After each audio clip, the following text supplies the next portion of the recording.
Good evening, I'm Ces Orenia Drilon. I'm Pauline Verzosa. And I'm Sean Yao. The big stories tonight. It's a whole week of standstill in schools and government offices as classes and work are suspended for a fifth day in a row tomorrow. And weather conditions are not improving, still according to Pag-asa's forecast.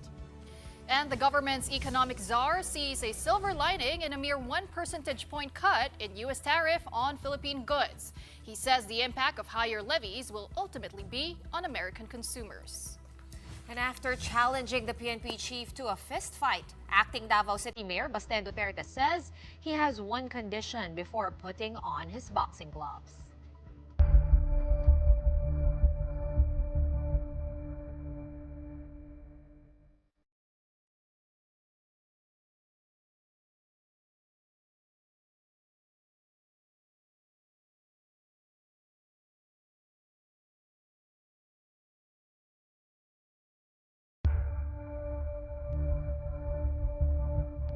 Pag-asa is now monitoring 3 cyclones that could only mean more rains for the country. It also means one whole week of disruption in activities as the Interior Department once again announced class and government work suspensions for tomorrow, Friday, July 25. This time, the DILG categorized the suspensions according to rainfall forecast.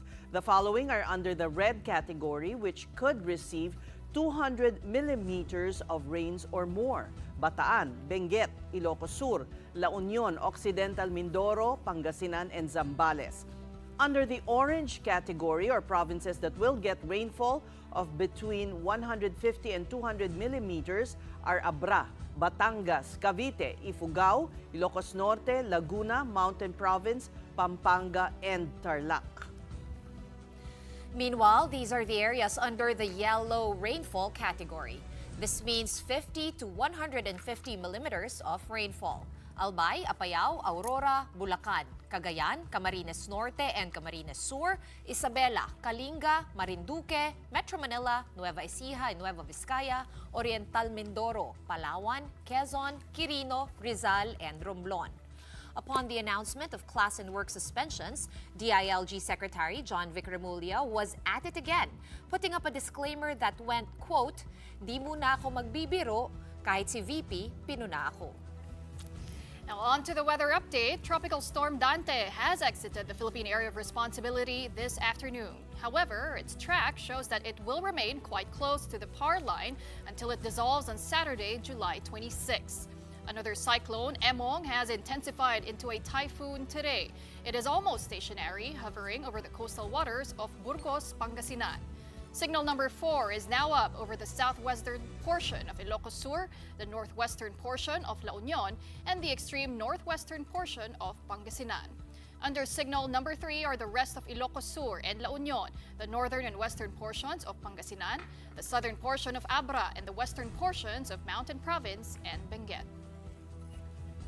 Signal number 2 is up over Ilocos Norte, the rest of Pangasinan, Abra, Mountain Province and Benguet, Apayao, Kalinga, Ifugao, the Babuyan Islands, as well as the northern and western portions of mainland Cagayan, with the western part of Nueva Vizcaya and the northern portion of Zambales. Signal number 1 is hoisted over Batanes, Quirino, Tarlac, the rest of Cagayan, Nueva Vizcaya and Zambales, the western and central parts of Isabela and Nueva Ecija, and the northern portion of Pampanga.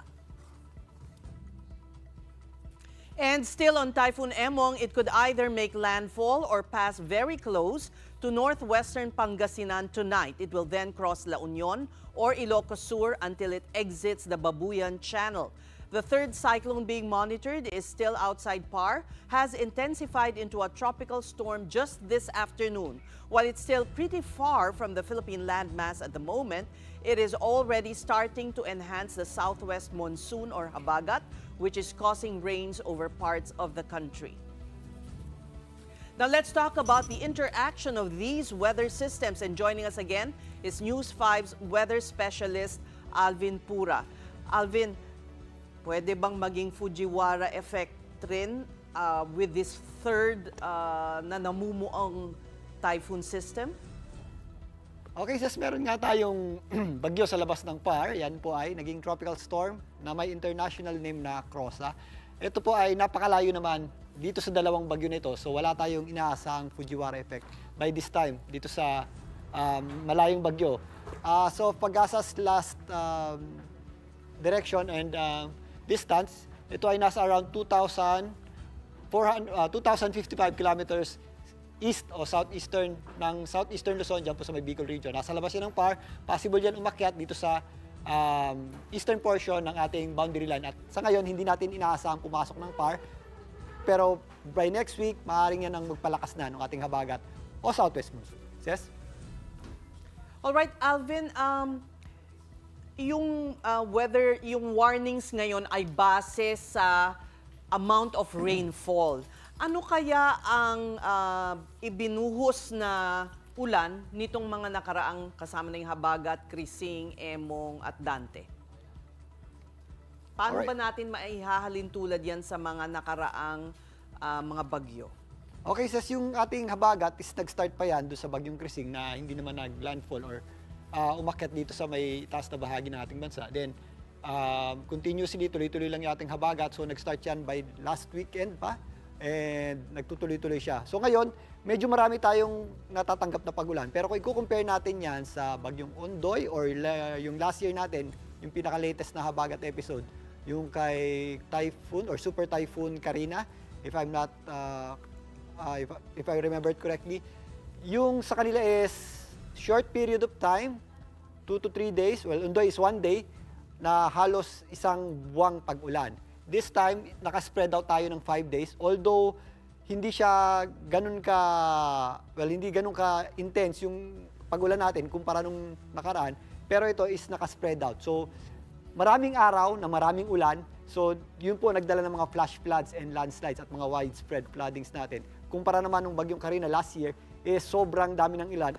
In the span of 12 hours, nakapagtala tayo ng around, if I remember it correctly, around 800 millimeters na pagulan. So lagpas 1 month na pagulan yon dito sa Metro Manila. And then yung Ondoy naman is mas maiksing time period na halos lagpas isang buwang pagulan. So mas naging delikado yung Ondoy dahil sa sobrang lakas na pagulan for a span ng 6 hours na buhos nito. Kumpara naman dito, spread out siya. So mas nakakagalaw tayo ng kaunti, mas nakakahinga tayo ng kaunti. Pero nonetheless, naging delikado yung pangapagulan natin dahil sa ating habagat. Yes? Okay. Speaking of delikado, Alvin, signal number 4, paint us a picture no, kung gaano kalakas nga ba ang signal number 4 and could this mean that Emong will be the pinakamalakas na bagyo itong panahon ng tag-ulan or posible pang may mas malakas sa kanya and simula pa lang ito? Yeah, simula pa lang naman ang ating typhoon season.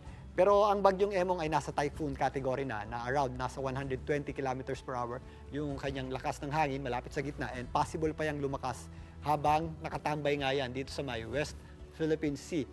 Significantly medyo maliit ang bagyong Emong. Yung kanyang radius is nasa around 150 kilometers lang mula sa kanyang center, so around nasa 300 yung kanyang kabuuang diameter. Pero again, yung ating concentration ng malalakas na pagulan, yung ating hanggang 150 kilometers per hour, yung gustiness nito, is yung mga areas na malapit sa gitna or doon sa kanyang eye wall. So, dangerous ang lakas ng hangin na yan, lalong-lalo na doon sa mga areas na malapit sa dagat. Ngayon, yan ay dumadaan ng napakalapit dito sa may areas ng Pangasinan at base sa Pag-asa, sa track nila, possible yan mag-landfall dito sa mga areas ng La Union, sa may Ilocos Sur at area ng La Union dito sa Ilocos Region, mamayang madaling araw. So again, yung ating pinaka-dangerous na hangin is nandun sa malapit sa gitna ng bagyo. Pero nonetheless, yung mga areas na nasa outer bands nitong Emong is makakatanggap pa rin ng malalakas na bugso ng hangin. So mag-ingat pa rin po tayo dyan. Yung mga ganyang klaseng lakas ng hangin, may experience kami niyan dati sa Baler na dumaan ang bagyong Kabayan. From a tropical storm, bigla siyang naging severe tropical storm and in a span of 6 hours, umabot siya ng typhoon category. Napakalit lang ng bagyo na yun. Yung dinaanan ng mata, napugot yung radar ng Pag-asa. Pero yung mga karatig areas niyan, like San Luis or yung mga ibang towns, hindi siya masyadong ganong tinamaan or hindi ganong kalakas yung hangin. Pero again, dun siya nagiging delikado. Yung mga areas na malapit sa gitna. Pero yung mga areas na nasa gilid, mag-ingat pa rin po tayo dahil malalakas pa rin yung bugso ng hangin. May mga daluyong ba dahil dyan sa malakas na hangin? May ganong warnings ba? Yes, pag tumutungtong na sa severe tropical storm up to typhoon category, nagkakaroon na tayo ng mga possible storm surge. Yung storm surge natin, dahil sa low pressure, ibig sabihin mababa ang pressure, nagsasak o humihigop yan ng tubig or nagkakaroon tayo ng swelling or nagkakaroon nga tayo ng tinatawag na storm surge. Especially if ganito yung situation natin, itong mga coastal areas ng Lingayen Gulf, itong mga coastal areas ng Ilocos Sur, maging dito sa areas ng Pangasinan, dito po sa West Philippine Sea, most probably meron na tayong mga up to hanggang 3 to 4 meters na taas ng alon dyan dahil sa tinatawag nga natin storm surge. Maliban dyan, meron din tayong effect ng tides. If ever yung ating tides ay papasok, going to high tide, dumadagdag yan sa height ng ating alon. So storm tide natin, yung tinatawag, and then yung ating tinatawag na storm surge. So mas tumataas pa yung alon natin if ever papasok yung ating tubig or incoming yung ating tide. So mas nagiging delikado. So sa mga areas na nandito, sa mga western section ng ating bansa, mostly dito sa areas ng Pangasinan and Ilocos region, doble ingat po tayo dyan, lalong-lalo na yung mga mangingisda natin at yung mga nakatira na malapit sa baybaying dagat sa mga posibleng storm surge na dulot nitong Bagyong Emo. Oo, Alvin, bukod sa storm surge, mataas din yung risk ng landslide, kasi saturated na yung lupa, so kailangan magdoble ingat talaga. Pero Alvin, sa ngayon ba masasabi na natin kung kailan gaganda ang panahon? Right now, yung ating Bagyong Emong ay possible tumawid dito sa Northern Luzon, ngayon nga hanggang bukas, and possible mag-exit dito sa May Babuyan Channel, dyan po sa May Babuyan at Calayan Group of Islands. For now, yung worst of our weather dito sa Northern Luzon is in-expect natin tonight hanggang tomorrow early morning, habang tumatawid itong Bagyong Emong. Pero yung pag-ulan natin na dulot ng habagat is magpapatuloy pa. Dahil if ever nandito na sa itaas ng ating bansa ang Bagyong Emong, meron pa rin po yung pool ng habagat kasama ng Bagyong Dante. By weekend, meron tayong bahagyang mababawasan yung ating mga pagulan. Pero nonetheless, maulan pa rin po ang western section ng ating bansa. Kasama pa rin dyan ang Metro Manila dahil sa effect ng habagat. And yun nga, gaya ng binanggit natin kanina, itong bagyong may international Lino Crossa, if umakyat yan, magpupul naman yan or hihila din yan ng ating habagat by next week.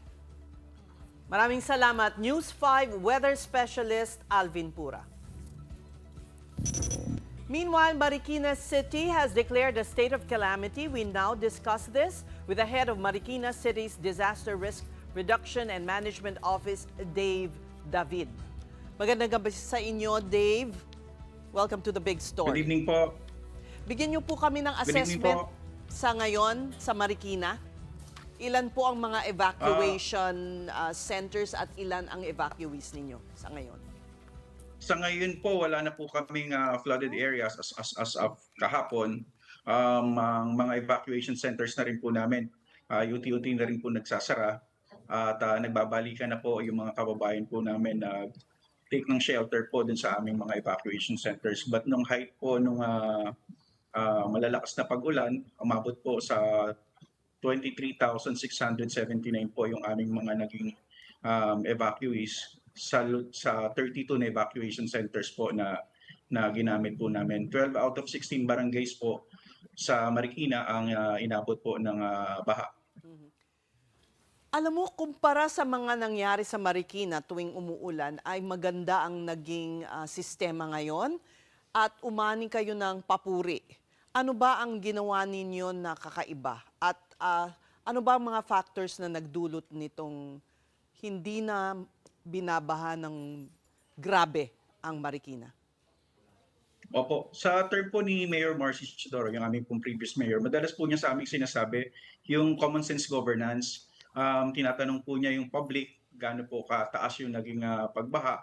At yung mga participation po ng all sectors po ng Marikina, communities, government, and other sectors po, na tulong-tulong po kami kung paano pong engineering interventions ang pwede po naming magawa. Simple solutions po for common problems, yun po yung madalas minimension, na ngayon po itinutuloy na po ni Mayor Maan. So ang ginawa lang po namin, simple, bumili po kami, nag-invest po kami ng mga heavy equipments. Meron po kaming dredgers. Yan po yung amphibious dredgers na nakikita niyo po sa screen ngayon. Ininvest po yan ng city government para year-round po nagde-dredging po siya sa aming Marikina River. Ang trabaho po niyan palalimin at i-achieve po yung 90 to 100 meters na radius po ng yung stretch po ng buong Marikina River. Tapos po yung aming pong mga drainage networks, in-improve din po namin. Base po sa mga nakukuha po naming mga datos mula po sa community, gaano po katagal, gaano po kataas yung naging pambaha. Ito po yung naging basis po namin. Gaano kalaki naman po yung mga drainage na ilalagay po namin dun po sa aming mga kakalsadahan.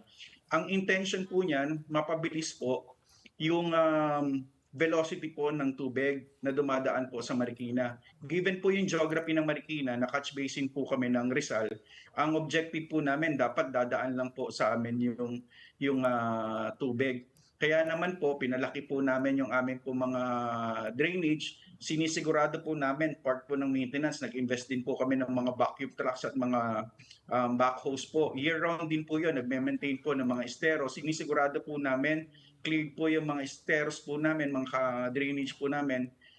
Wala pong obstruction. At the same time po, wala din po kami mga informal settlers na nasa mga drainage po namin. Dahil po dyan, na-achieve po namin yung objective namin na mabilis po yung pagdaloy ng tubig. Yes, given na po, hindi po mawawala yung risk na ang Marikina po ay babaha dahil po sa geography po namin. But ito po mga engineering intervention na to, ito po mga simple solutions na to, ang nariripo namin na rewards po ngayon kung bakit po mas mabilis po namin na ma-manage yung floodwaters po. Yung drainage yun, napaka-interesting, no? So nilakihan ninyo yung kapasidad para mapabilis, no, yung pass-through ng floodwaters.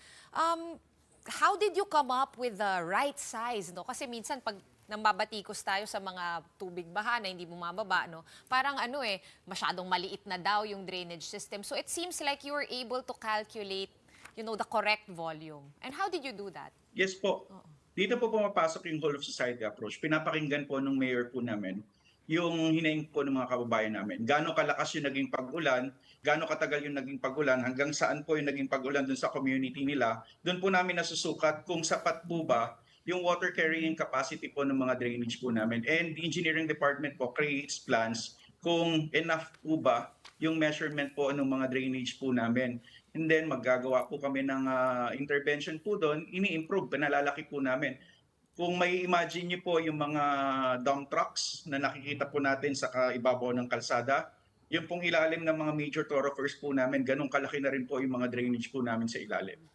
How long did it take Marikina to finish all of this work?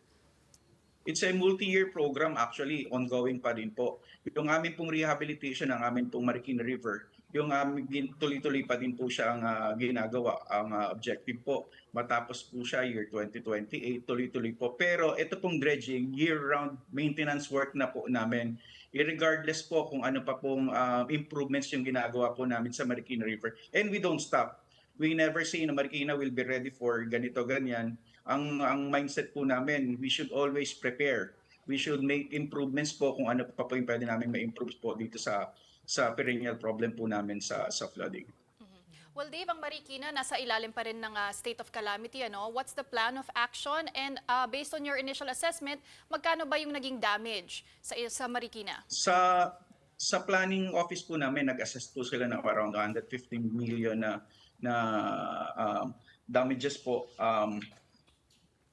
Sa businesses din po, as about 10 to 15% of businesses po were affected.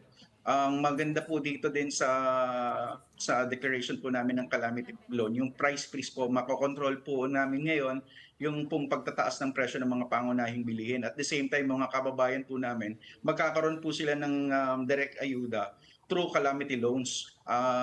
Dahil po din sa declaration ng state of calamity, pwede na po sila, yung mga members po ng Pag-ibig, ng SSS, ng GSIS can now avail calamity loans para matulungan po sila. Makakapag-inject din po ito sa ekonomiya po namin dito sa Marikina kung magkakaroon po ng additional fundings po yung mga kababayan namin.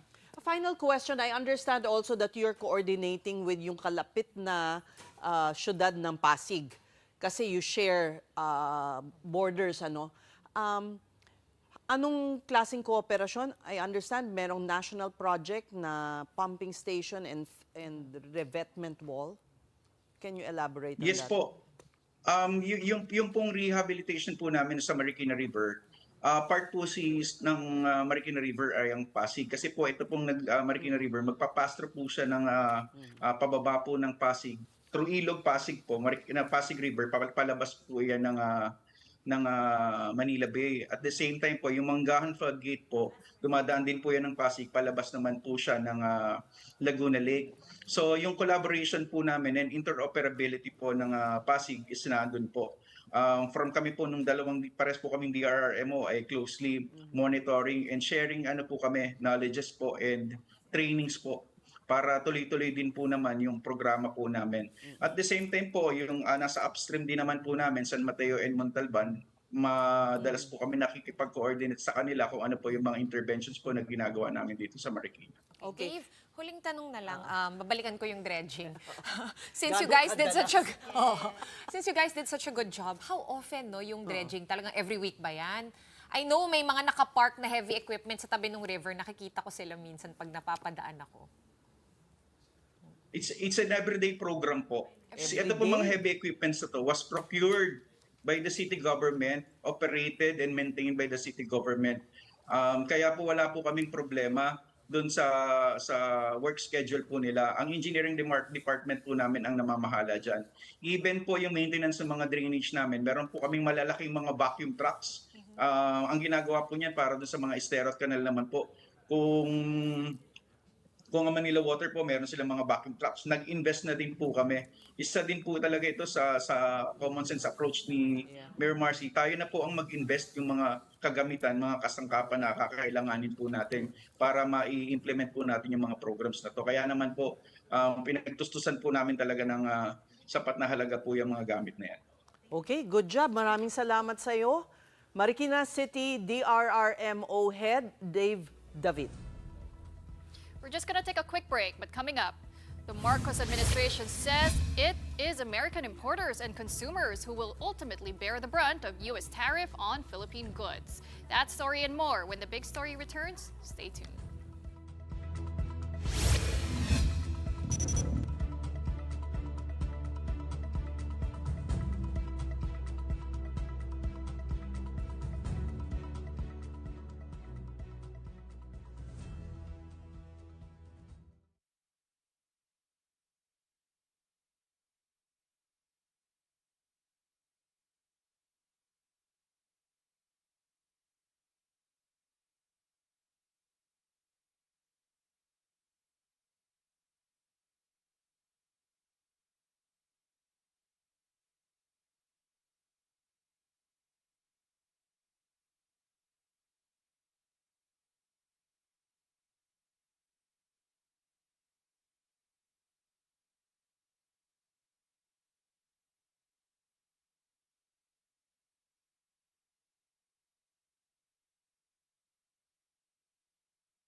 You're still watching The Big Story. Did the Philippines make a good deal by getting 1% off the 20% import tariff imposed by the U.S. over no duties to any products shipped to the Philippines? The government's trade officials think so. Special Assistant to the President for Investment and Economic Affairs, Frederick Go, says the 19% tariff imposed on Philippine exports to the U.S. is a universal tariff. It's also the second lowest in Asia after Singapore's 10%. The Philippines tariff agreement with the U.S. also retains exclusions, particularly on agriculture products, to protect local farmers and fishermen. Vietnam, which settled for 20% tariff, and Indonesia with 19%, will open their entire market to the U.S. without restrictions. Go also explained why 19% tariff for the Philippines is a good number. Bakit po ito importante? Importante ito dahil kapag mababa ang ating tarifa, makaka-attract po tayo ng mga foreign direct investors in the Philippines para magtayo ng mga pabrika, magtayo ng mga negosyo sa Pilipinas para makapag-export ng kanilang mga produkto sa Amerika. Go also clarified the tariff would be paid not by Filipinos but by U.S. citizens who will import and buy products from the Philippines.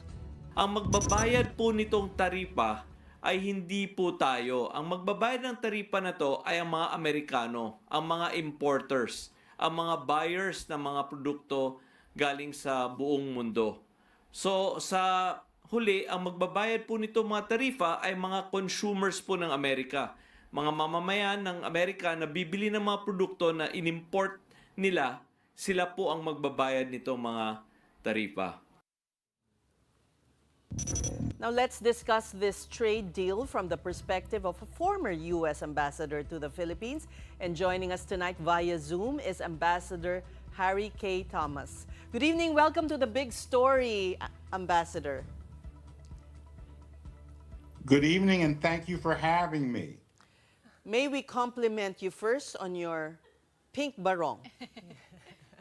Thank you. Well, It was a gift.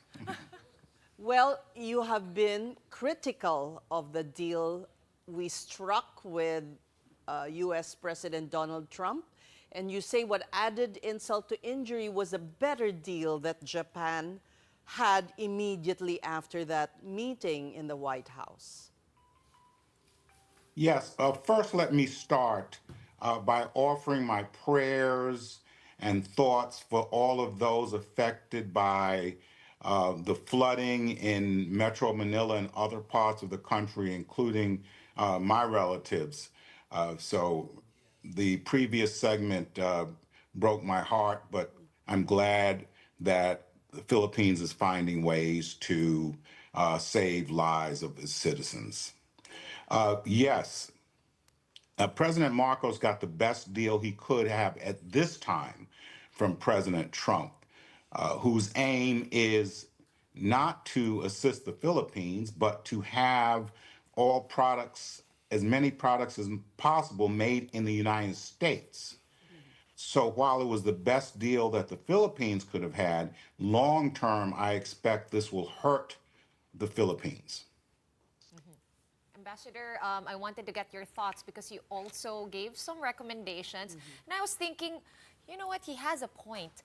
Our GSP, or General Preferred System of Preferential, rather, of Yes. preferences, already lapsed in 2020. And you were suggesting why not pursue renewing that instead?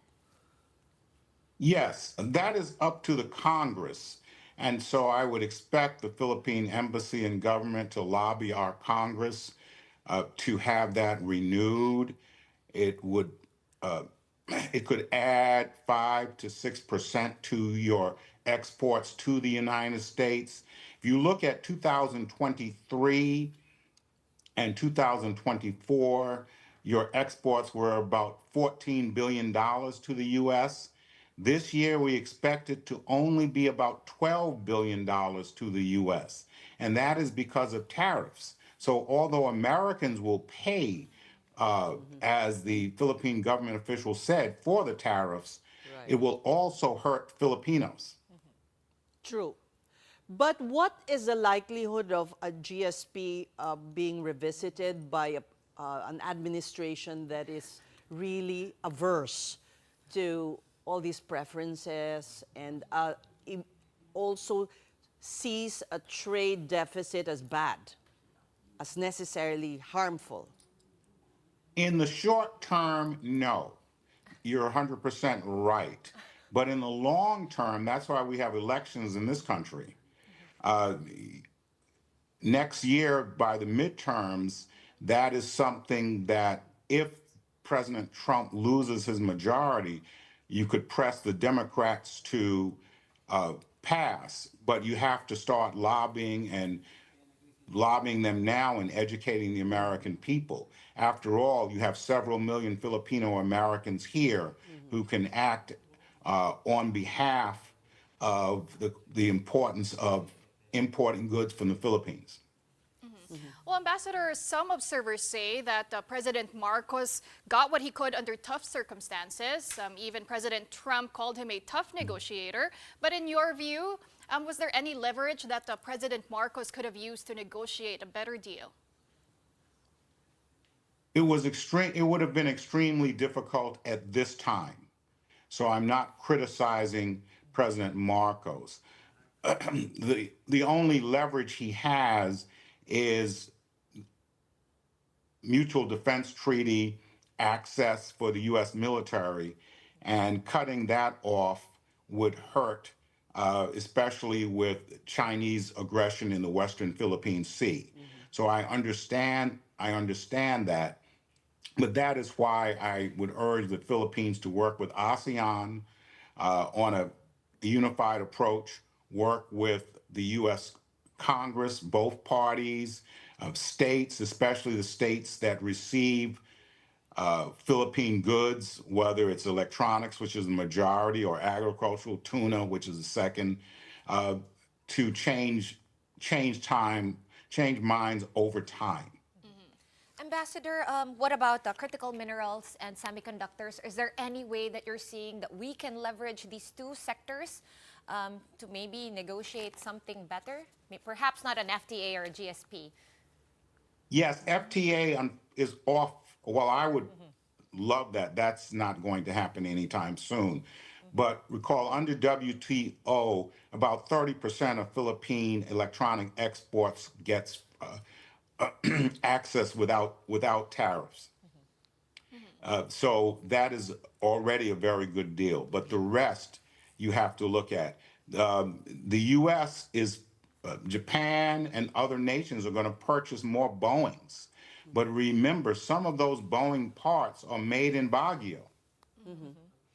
So why not work with Japan on those issues? And that's why look at every aspect. Very, very few things, especially in the electronics industry, is just made in the Philippines before it's exported to the United States. And Ambassador, I caught that article where you also mentioned that businesses, especially in garments and agriculture, already run on thin margins. So can you explain how Yes. a 1% difference in tariffs could impact these businesses? Yes, thank you for that question. The apparel and agricultural industry is the most at risk. Buyers look for the cheapest prices they can get anywhere in the world. It's very integrated where they can get products from. And we've already seen in June a rise in prices in the United States on apparel. So that may cause American importers to look for other markets. Well, we're not really very much a garment exporter any longer, actually, Ambassador, but processed agricultural products like VCO, those will be affected. You're correct, but you still export about $400 million a year in apparel. Okay. Ambassador, President Marcos did not really go home super empty-handed. He did bring home some $30 billion in aid. There's also been some pledges, although the jury's still out whether those will 30 billion materialize. pesos. Pesos, sorry. 30 billion pesos in aid. And of course, the Luzon Economic Corridor, that was kind of on the ringer for a while, but now it's back in play. Do you think these will materialize, apart from the aid? The 30 billion pesos in aid? I do not know, but if you look at it, in the first 6 months of the Trump administration, little to nothing has been done on the Luzon Economic Corridor. And that is Philippines, Japan, and the United States. We will have to see that that would be something important if it were able to be done. The details are sketchy on investment. President Trump is extremely transactional. You saw that Japan Yes. pledged to do $500 million for a sovereign wealth fund, investing in the United States. Correct. So Congress would have to, the President of the United States just can't give those funds away. Congress would have to approve that. It's not in this year's budget, so you're looking at next fiscal year's budget. Okay, and what about, I'm sure you've heard of the two projects, defense projects here in the Philippines, the boat repair facility in Oyster Bay in Palawan, as well as that proposed ammunition hub or depot in Subic Bay. Are these in any way kind of that we can use as leverage? I think those are critically important to the United States as well as the Philippines for security against Chinese aggression. I think that everything is up for negotiation. And if I were in the Philippines, while I'm not sure I would use the term leverage, I would stress to the United States the importance of access, how much you need it, how much a critical ally the Philippines is in looking for deals and breaks in other areas. So in that department, we still can squeeze it a little bit more. I would advocate that. You must try. Well, in terms of It's the very important. in terms of the Mutual Defense Treaty, Ambassador, how can we get bigger military assistance from the United States? In the past years, it's not been really huge compared to being the longest ally of the U.S. here in this part of the world. Our relationship goes over 100 years. Yes. I think that's why I keep stressing a whole of government approach, lobbying the president, Congress, governors, because last year today, 1 year ago today, Austin and Blinken, when they were under Biden, proposed $500 million in aid to the Philippines for military. Congress whittled that down to $363 million. And Trump is using that as aid. It was really Biden's aid. So you have to get Congress to increase the aid. And this is critically important because right now the Philippines gets military assistance not only from the United States, but other countries. But the challenge is when you have planes or jets from several countries, you have to buy spare parts from these countries. Things get discontinued. It gets old. It's very difficult to maintain 5 or 6 different types of planes or tanks or helicopters. And that is a continuing challenge for the Philippines. I also think with the use of social media and others, please educate my fellow Americans on the critical importance of the Philippines and that you're our longest ally in South Asia, if not Asia. Right. Well, we thank you for waking up early to talk to us. What time is it in Florida? It is 8:11. I would just like to say one last thing. Go in the ahead, morning. Ambassador. The USAID was cut off. That was over $100 million in aid, much of it for education. But $6 million of that aid that was cut off was to help the Philippines mitigate against floods and flooding and typhoon. So you may have President Marcos may have come home with some aid, but you lost over 100 million. A lot of that in the critical education realm for children. And the last thing, please look at the immigration status, the boarding of the ship where Filipinos with valid crew visas were deported to the United States is something alarming. But thank you is. for having me. It is. Well, we are happy to have an advocate over there in the U.S. Thank you so much, former U.S. Ambassador to the Philippines, Harry K. Thomas. Now moving on to another story. What started with Davao City Acting Vice Mayor Baste Duterte expressing his dismay with PNP Chief Nicolas Torre III. Baste mocked the general in a podcast and dared him to a fistfight, which Torre accepted yesterday. Matapang ka lang naman. We have the position pero kung suntukan tayo, ararap ko makaya, bita. Sarap talaga awayin. Totoo lang. Marami ang nasalanta ngayon ng bagyo at baha. Maybe we can use this moment or this opportunity to raise funds. 12 rounds sa suntukan para maganda at para medyo marami-rami ang ma-raise natin. In accepting the challenge, Torre went as far as setting a venue and a date for the Fistfight fundraiser. And that's on Sunday, July 27, at the Rizal Memorial Sports Complex in Manila, instead of the already booked Smart Araneta Coliseum. The challenge, however, took a turn today with Baste Duterte now setting his own conditions. Kung serious ka talaga ha, these are my conditions. Pakiusapan mo yung amo mo na presidente and let it come out of his mouth that all elected officials should undergo a hair follicle drug test. Papalagan ko yung charity mo na yan. Wala problema. If it will answer the issues nitong bansa natin, I can do that. There's still no reply from Torre on this, but today he hit the gym to train for the match. And whether Duterte shows up or not, the PNP chief says he will continue to provide help to recent flood victims as sponsors have already pledged support. Former PNP chief and Senator Ping Lacson is one of those supporting Torre's call. When asked if it was appropriate for Torre to accept the challenge, Lacson said Torre made the call not as chief of the PNP, but as a man who felt insulted and challenged in public. Right or wrong, Torre's decision should be respected.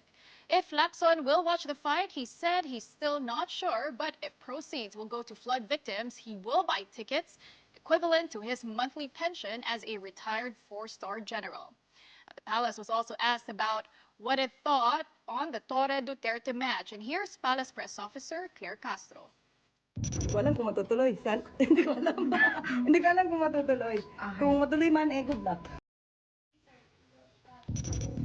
We're going to be pausing for another quick break, but when we return, there is one lawmaker championing the Philippine bamboo as a sustainable construction material. We'll be speaking to Bukidnon Representative Jose Manuel Alba next. Keep it here.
Welcome back to the big story. A lawmaker wants engineered bamboo to be recognized as a sustainable construction material.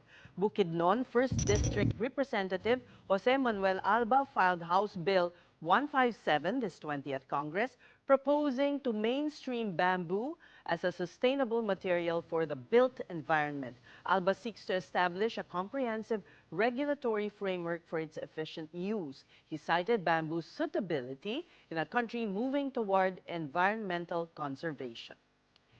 The Asian Development Bank says the Philippines has an opportunity to increase its share in the global bamboo market up to $92 billion by 2027.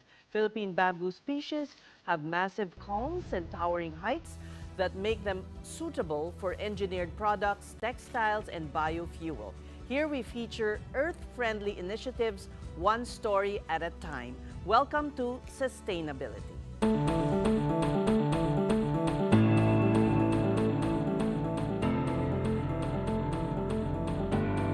The Philippines is the world's sixth largest bamboo exporter, and according to the ADB, the government can unlock the industry's fullest potential through various initiatives. One is the inclusion of bamboo as a construction material in the decades-old National Building Code. And here to talk about his newly filed bill is Representative Jose Manuel Alba himself. He represents Bukidnon's 1st District. Good evening, Congressman. Welcome to The Big Story. Good evening, ma'am. Thank you for having me. So magsusimula ulit tayo sa umpisa. This has already been passed in the previous Congress. Yes. Yes, so last Congress, we filed this bill together with our fellow legislators. And now, we need to refile it again. And hopefully, this time around, we will have enough support at the Senate. And hopefully, we can have an RA. Because this is very important. There's a gap in our national building code that needs to be addressed. So this bill will actually address that particular gap. So right now, bamboo is not recognized as a structural material in the code. Right now, bamboo is recognized as indigenous material. So you can still use it in its traditional shape and form.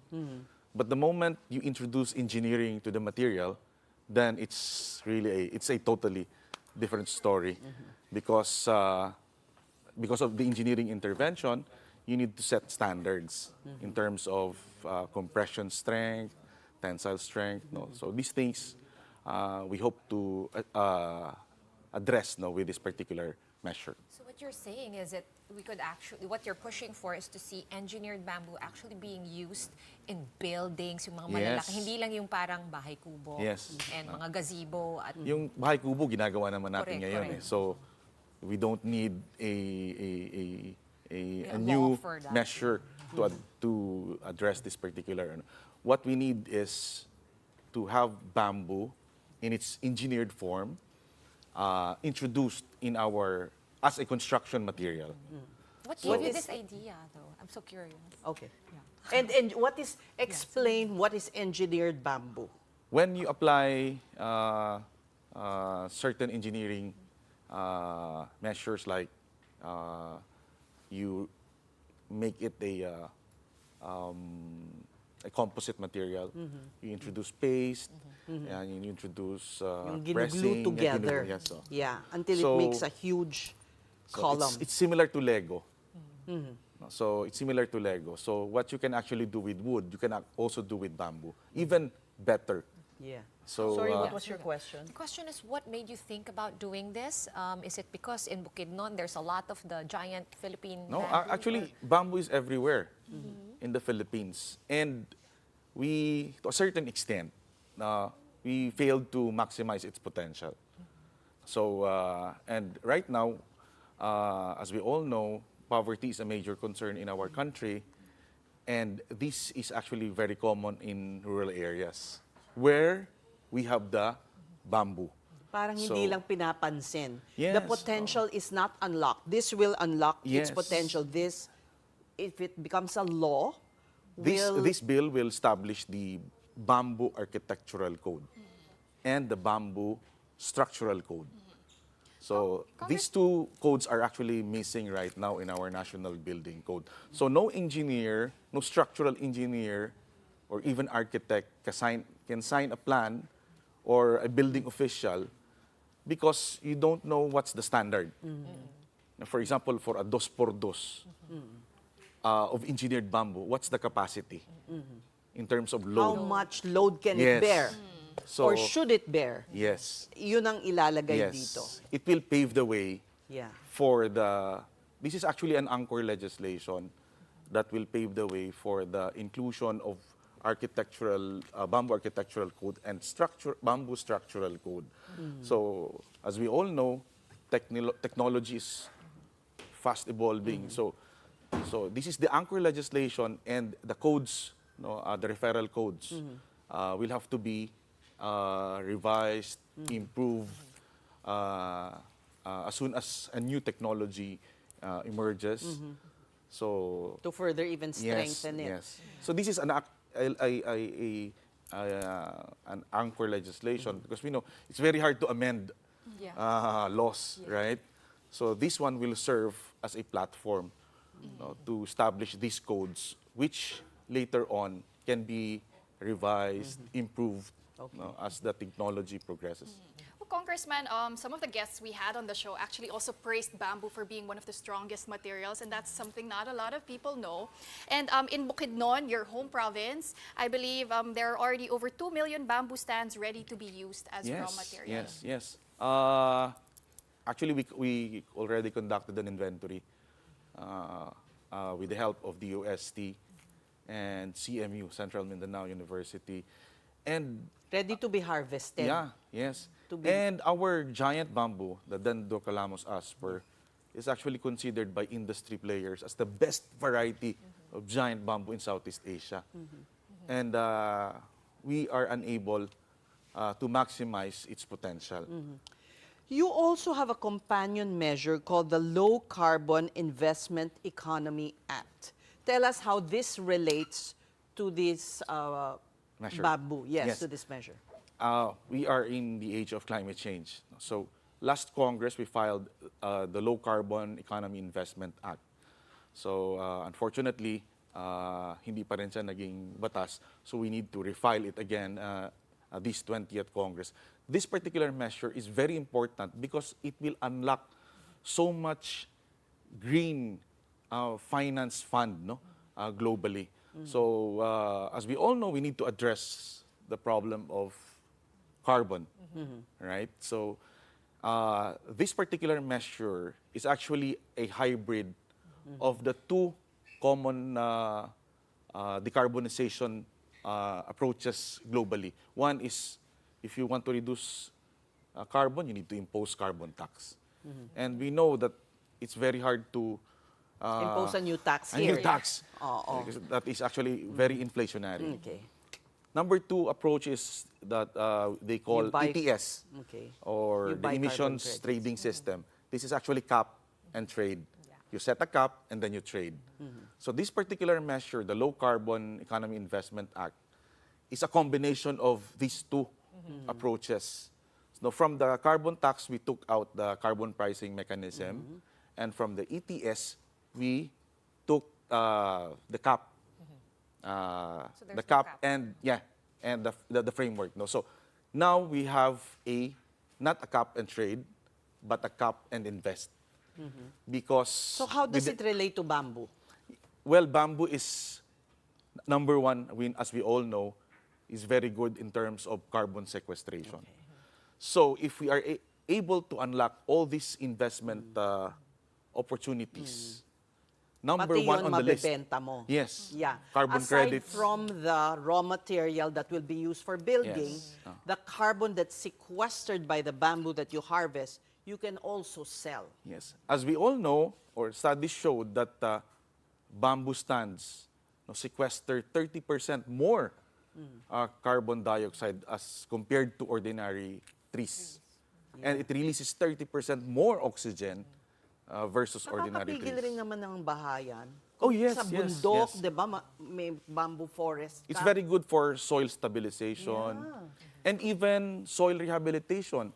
If you are a mined out area for those engaged in mining, it's very good For purifying yeah, the soil again. because it absorbs heavy metals. What are the the chances of your bill being passed in the 20th Congress? You mentioned to me earlier na you had problems with the Senate before, but now it looks like you have renewed hope. Yes, as far as the House of Representatives is concerned, no, we have the support of our It will fellow. surely pass, like Yes, it did. yeah, it passed in the Senado na lang. 19th. We need to have more champions in the Senate, no, and I guess we need to appeal to our senators. Who is your companion champion in the Senate? Well, of course, my kababayan, Senator Mig Subiri. Okay. And of course, Senator Migs is also very supportive of this measure. And in the 20th Congress, I was able to talk to Senator Bam Aquino. Oh, okay. So we need to Push. Push. Okay. Ano ang Just one potential? final. Okay, sige. Ay, sorry. In terms of billions of pesos na pwedeng income, for the low carbon economy. for both, for Yeah, everything. For the low of carbon bamboo. economy, it's not only, this particular measure is not only an environmental imperative. It will unlock, no, so much economic potential for our country. The projection in the ASEAN is around 3.4 to 6 trillion dollars Really? by 2050. Yes, that's the potential. If we only align with our regional neighbors, Talking Indonesia. it's actually Yeah. bound to it has the potential of giving us around 4 to 6% GDP growth for the low carbon. So much So potential. much Kong. potential. But I was curious, no, how much of your home is built with bamboo? If you can just share with us from your own personal experience. And Well, what's that like? No, I've been in this advocacy even I entered Congress. So we built during the pandemic. So we built a bamboo pavilion because we know Filipinos, to see is to believe. So Tama. you need You need Use a these. model, yes, an no, example. yeah, an example, so that people in Bukidnon or even in our region will be encouraged to also use bamboo. No, so we built several. I built a pavilion and also a reading hub using bamboo reinforced concrete. So Nakatayo pa. Yes. Kasi that's the issue, di ba? Kaya Yes. nga may code na ganito Yes. so that there will be standards. Yes. Okay, final words from you, Congressman. And lastly, hindi naman to apektado ng taripa ni President Trump. hindi pa naman. No, so I sincerely hope that we pay close attention to this ordinary resource. It's everywhere. No, sa history sa history natin, sa ating kultura, nandyan si malakas at si maganda na galing sa kawayan. No, so we have the potential now because of technology. No, I really hope that one day we will be able to replace wood with engineered bamboo. Right? So we don't have to guard our forests because at the end of the day, deforestation is also a function of economics. No? So if Bamboo na lang ang putulin ninyo, Yes. wag Bilis kahoy. kasi kung gaganahan sila sa bamboo as replacement for wood, then nobody will even dare cut trees, no? So kasi ang hahanapin ng merkado, kawayan. And we can do anything you can imagine with wood can be executed with bamboo, no? So skateboards, Chairs. engineered guitar, Such low-hanging fruit if you think about it. Ang daming pwedeng gawin. Yes, Ang yes. daming pwedeng i-unlock na sectors. So I hope the business sector and our friends in the media will support our advocacy on mainstreaming bamboo as a sustainable material for anything, and especially for the built environment. Thank you, Congressman. We'll be monitoring how you'll shepherd this bill through the House and, of course, your companions in the Senate. Thank you so much. That was Congressman Joman Alba from Bukidnon. Right, and that's all the time we have for tonight. Thank you so much for watching The Big Story. We are One News, all sides, all the time. We'll be back here tomorrow at 7:30. Have a good night, everyone. Naku, sorry, overtime ulit. No, may utang na naman tayo sa play-by-play with Andre Felix and Chaska Leton Calao. Sayang, hindi na tayo Sayang pinaghandaan makakapagkwentuhan. natin. Oo nga, may guest pa kami. Oo, kaya, thank you to Sorry, Congressman Alba pala for guesting on their show. Yung Gusto namin tanongin, kanino ka, sir? Hindi, joke lang. Ganito na lang, Andre. Kahapon, pinag-usapan natin yung odds, no? Kung matutuloy ba o hindi. Wala pa tayo dun sa odds ng laban. Sige. Ngayon, mukhang bumaba na yung odds. Kung May time ba tayo? Well, hindi, kasi ganito. So, sumagot na si, 30 di ba, si seconds. General Torres said, game, Araneta, tapos ngayon sa Rizal. And then si Acting Mayor Baste Duterte also naglabas ng statement, he has conditions. So, hindi natin alam kung matutuloy because based dun sa conditions, kung magmi-meet sila in the middle. But as of General Torre, sabi niya, magpapakita siya sa Sunday sa Rizal. So, di There'll be natin an alam. event. May event. I guess magdala na lang tayo ng relief goods. Pwede. Kasi yun yata yung it's point. Di ba may Yes. date tayo? May date tayo? Tuloy pa ba yan? Dapat. Pwede Kung naman. Araneta, gusto mo sa Rizal? Date Oh, na lang sige, tayo pwede. doon. Mas malapit yung regardless. You know where to find us on Sunday. Happy birthday, Sean. Thank you. We have a birthday Oo treat nga for eh. you. I was so disappointed. Sobrang excited ako. But anyway, sige, we have to go. I mean, we have to go. You have to go. Kasi kami pala, we have... We're just about to start.